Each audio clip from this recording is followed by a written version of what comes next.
keempat nih, pertanyaan keempat ini dari Bu Tati ya. Bagaimana cara masukkan klien ke alam bawah sadar?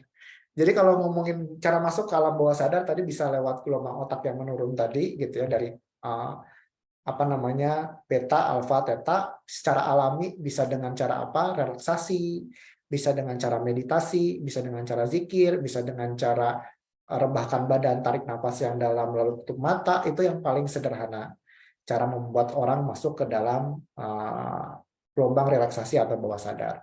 Cara-cara yang dilakukan di dalam hipnoterapi adalah, yang pertama adalah mengajak klien untuk induksi. Induksi itu masuk ke dalam alam bawah sadar dengan cara-cara bisa ada banyak ya, ada dengan cara mengagetkan kalau pakainya stage hipnosis gitu ya.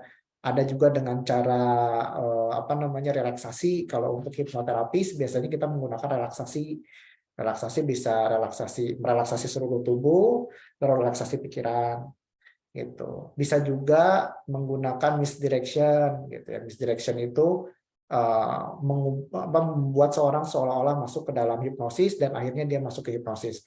Ini dipelajarin sebenarnya di training ya, karena saya juga kalau mempraktekkan di sini agak sulit karena memang ini harus dilakukan langsung ke kliennya. Jadi ada yang dengan cara relaksasi, ada yang dengan cara tadi.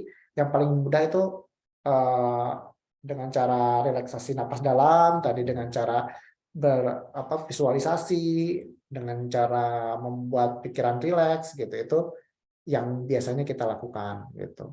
Lalu kalau misalkan cara lain untuk masukkan bawah sadar adalah dengan cara hipnosis atau hipnoterapi. Dengan cara pre-induction dan induction, memasukkan orang ke dalam pikiran bawah sadar dengan berbagai macam cara, lalu dideepening, diperdalam, supaya gelombang otaknya yang tadinya ada di beta masuk ke alfa, ke theta, dan masuk semakin dalam gitu ya.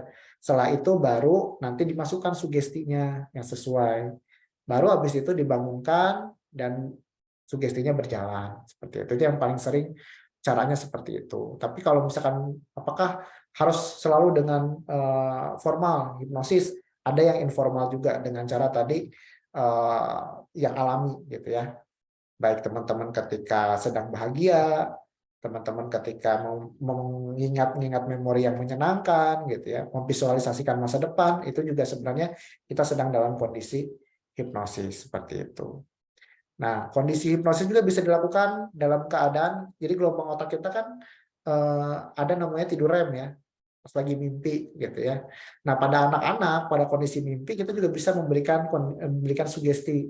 Makanya ada namanya hypnosleep.